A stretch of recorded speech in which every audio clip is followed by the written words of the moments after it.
നമസ്കാരം, എല്ലാവർക്കും എൻ്റെ യൂട്യൂബ് ചാനലിലേക്ക് സ്വാഗതം. അപ്പോൾ ഇന്ന് കക്കട വന്നാണേ. രാവിലെ അമ്പലത്തിലൊക്കെ പോയി, മഹാവിഷ്ണു ക്ഷേത്രത്തിൽ പോയി, അയ്യപ്പ ക്ഷേത്രത്തിൽ പോയി. കണ്ടോ എൻ്റെ നെറ്റ് നിറച്ച് ചന്ദനം കിടക്കുന്നുണ്ടോ.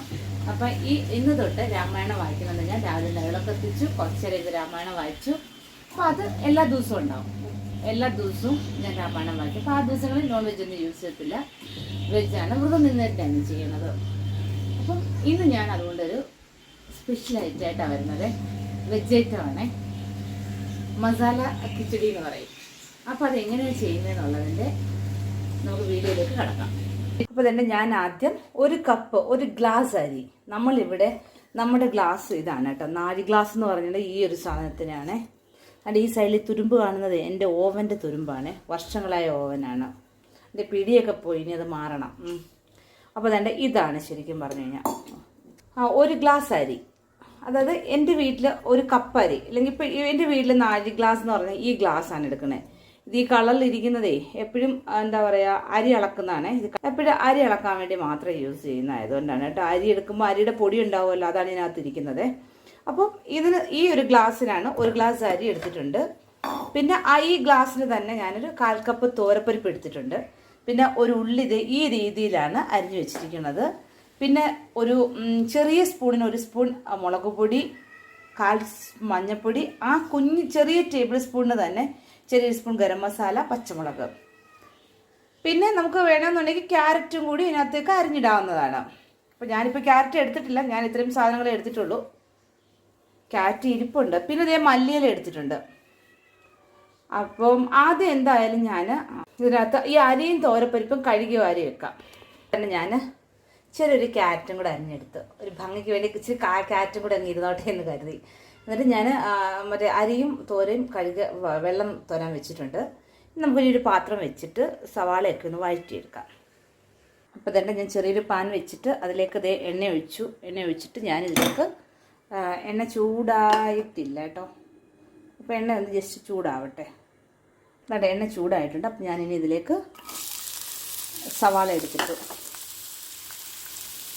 അപ്പോൾ തന്നെ സവാളയെ ഞാൻ നന്നായിട്ടൊന്ന് വഴറ്റിയെടുക്കട്ടെ. ലേശം ബ്രൗൺ നിറമാവണം, ആ രീതി വേണം നമ്മളിതിനെ വഴറ്റിയെടുക്കാനായിട്ട്. അപ്പോൾ ഇത്രയും വഴറ്റപ്പോൾ ഞാൻ എന്ത് ചെയ്തു, അതിനകത്തേക്ക് ഞാൻ ആ 3 പച്ചമുളകും കൂടി എടുത്ത് വെച്ചിരിക്കുന്ന 3 അല്ല 2 പച്ചമുളക്, ഒന്ന് വലിയ പച്ചമുളകായതുകൊണ്ട് ഞാൻ മുറിച്ചിട്ടിരിക്കുകയാണേ. 2 പച്ചമുളകും കൂടി ഞാൻ അതിലേക്ക് ഇട്ട്, അപ്പോൾ ഇതിൻ്റെ ഒപ്പം അതും കൂടി അങ്ങ് വഴറ്റിയെടുക്കാമല്ലോ എന്ന് വിചാരിച്ചിട്ട്. അപ്പോൾ അതിൻ്റെ ലൈറ്റ് ബ്രൗൺ ആയി വരുന്നു. ആ സമയത്ത് ഏകദേശം കുറച്ചായല്ലോ, ഈ സമയത്ത് ഞാൻ ഈ ക്യാരറ്റും കൂടെ മൊത്തം അതിനകത്തേക്ക് ഇടുക. വേണ്ടേ, നന്നായിട്ട് ക്യാരറ്റും കൂടെ ഞാൻ നന്നായിട്ട് ഇതിനെ ഒന്ന് വഴറ്റിയെടുക്കാം. അപ്പോൾ അതിന് നന്നായിട്ട് വഴറ്റിയെടുത്തിട്ടുണ്ട്. അതിലേക്ക് ഞാൻ മഞ്ഞൾപ്പൊടി, ഗരം മസാല, അറിയാമല്ലോ സ്പൂൺ കണക്ക്, മുളക് പൊടി, ഇത്രയും കൂടി ഞാൻ അതിലേക്ക് മിക്സ് ചെയ്തു. എന്നിട്ട് ഇതിനെ നമുക്ക് നന്നായിട്ടൊന്ന് വഴറ്റിയെടുക്കാം. ആ പച്ചമണം മാറുന്നത് വരെ നമുക്കിതിനെ നന്നായിട്ട് വഴറ്റിയെടുക്കാം.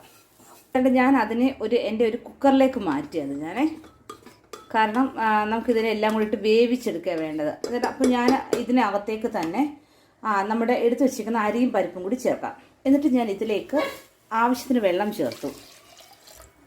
അറിയാമല്ലോ, നമുക്ക് ഇപ്പോൾ 1 ഗ്ലാസ് അരിയാണെങ്കിൽ 2 ഗ്ലാസ് വെള്ളം എന്നുള്ള കണക്ക് വെച്ചിട്ട് എടുക്കുക. അപ്പോൾ അതായത് ഞാൻ അതിനകത്തേക്ക് ആവശ്യത്തിന് ഉപ്പും കൊടുത്തു. നമുക്കിനി ഇതിനെ അടച്ചു വെച്ച് ഒന്ന് രണ്ട് വിസിൽ കേൾക്കുന്നിടം വരെ നമുക്ക് വേവിച്ചെടുക്കാം. അപ്പോൾ അതാണ്ട് ഞാനിത് ഓപ്പൺ ചെയ്തിട്ടുണ്ട്. ഓപ്പൺ ചെയ്ത് തുറന്ന് നോക്കട്ടെ കേട്ടോ, വെള്ളമൊക്കെ പോയിട്ടുണ്ട്. അപ്പോൾ ഇതിലേക്ക് ഞാനൊരു ഇച്ചിരി കാര്യങ്ങൾ ചെയ്യാനുണ്ട്. അതായത് നമുക്കിതിലേക്ക് ഇനി 1 സ്പൂൺ നെയ്യ് ഒഴിക്കാം. എന്നിട്ട് കുറച്ച് മല്ലിയിലയും തൂക. അപ്പോൾ അതുകൊണ്ട് ഞാൻ ഇതിനകത്തേക്ക്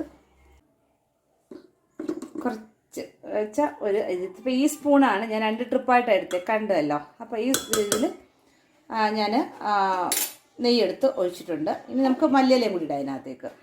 എന്നിട്ട് ഞാൻ ഇതിനകത്തേക്ക് മല്ലിയിലയും കൂടി ഇട്ടിട്ടുണ്ട്. നിൽക്ക്, ഇവിടെ ഒരാൾ ടേസ്റ്റ് ചെയ്യാൻ വന്നിട്ട് ഫുഡ് ഉണ്ടാക്കുന്നതിന് ഹെൽപ്പ് ചെയ്യത്തില്ല, പക്ഷെ ഭയങ്കര ടേസ്റ്റ് ഭയങ്കരമായിട്ട് അത് ഭയങ്കര ഇഷ്ടം കേട്ടോ, ടേസ്റ്റ് ചെയ്യാൻ വരിക എന്നുള്ളത്. എങ്ങനെയുണ്ട്?